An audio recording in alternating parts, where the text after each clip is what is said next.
Hello friends, आज के अपने इस वीडियो में हम गणेश चतुर्थी की कथा सुनेंगे। तो आइए जानते हैं क्या है ये कथा।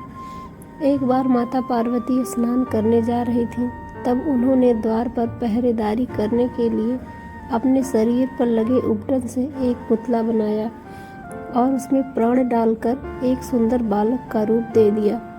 माता पार्वती बालक से कहती हैं कि मैं स्नान करने जा रही हूँ, तुम द्वार पर खड़े रहना और बिना मेरी आज्ञा के किसी को भी द्वार के अंदर मत आने देना। यह कहकर माता पार्वती उस बालक को द्वार पर खड़ा करके स्नान करने चली जाती हैं। वह बालक द्वार पर पहरेदारी कर रहा होता है। तभी वहां पर भगवान शंकर जी आते हैं और जैसे ही अंदर जाने वाले होते हैं तो वह बालक उनको वहीं रोक लेता है। भगवान शंकर जी उस बालक को उनके रास्ते से हटने के लिए कहते हैं, लेकिन वह बालक माता पार्वती की आज्ञा का पालन करते हुए भगवान शंकर को अंदर प्रवेश करने से रोकता है, जिसके कारण भगवान शंकर क्रोधित हो जाते हैं और क्रोध में अपने त्रिशूल निकालकर उस बालक की गर्दन को धड़ से अलग कर देते हैं।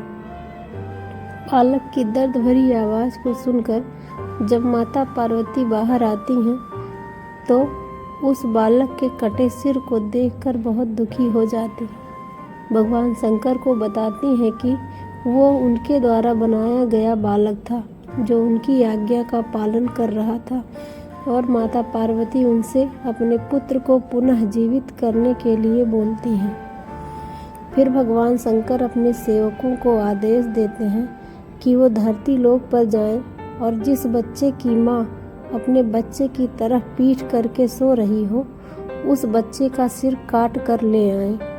सेवक जाते हैं तो उनको एक हाथी का बच्चा दिखाई देता है जिसकी माँ उसकी तरफ पीठ करके सो रही होती है। सेवक उस हाथी के बच्चे का सिर काट कर ले आते हैं। फिर भगवान शंकर जी उस हाथी के सिर को बालक के सिर के स्थान पर लगाकर उसे पुनः जीवित कर देते हैं। भगवान शंकर जी उस बालक को अपने सभी गणों का स्वामी घोषित कर देते हैं। तभी से उस बालक का नाम गणपति रख दिया जाता है।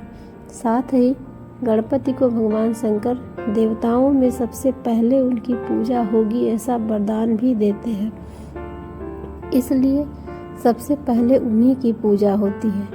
ऐसा माना जाता है कि उनकी पूजा के बिना कोई भी कार्य पूरा नहीं होता। यह घटना भाद्रपद के शुक्ल पक्ष की चतुर्थी को हुई थी, इसलिए सब लोग भाद्रपद के शुक्ल पक्ष की चतुर्थी को गणेश चतुर्थी मनाते हैं। अब आइए जानते हैं कि भगवान शिव को क्यों अपने ही पुत्र का गला काटना पड़ा था। तो आइए इस कहानी को सुनते हैं। एक समय की बात है, माली और सुमाली दो राक्षस थे जो शिव के बड़े भक्त थे। सूर्यदेव उन राक्षसों को उनके पापों के लिए मारने वाले थे। राक्षसों ने शिव से प्रार्थना की और शिव जी उनकी रक्षा के लिए आ गए। उन्होंने सूर्य को अपने त्रिशूल से प्रहार किया, इससे सारी दुनिया अंधेरे में डूब गई। त्रिशूल की चोट से सूर्य की चेतना नष्ट हो गई और वह तुरंत रथ से नीचे गिर पड़े। जब कश्यप जी ने देखा कि उनका पुत्र मरणासन्न अवस्था में है तो वे छाती से लगाकर फूट फूट कर विलाप करने लगे। तभी ब्रह्मा जी के पौत्र तपस्वी कश्यप जी ने शिव जी को शाप दिया। वे बोले, जैसा आज तुम्हारे प्रहार के कारण मेरे पुत्र का हाल हो रहा है, ठीक वैसे ही तुम्हारे पुत्र पर भी होगा। तुम स्वयं अपने पुत्र का मस्तक काट दोगे। इसी श्राप के कारण शिव जी को अपने पुत्र का गला स्वयं अपने ही हाथों से काटना पड़ा था। फ्रेंड्स, वीडियो पूरा देखने के लिए बहुत बहुत धन्यवाद।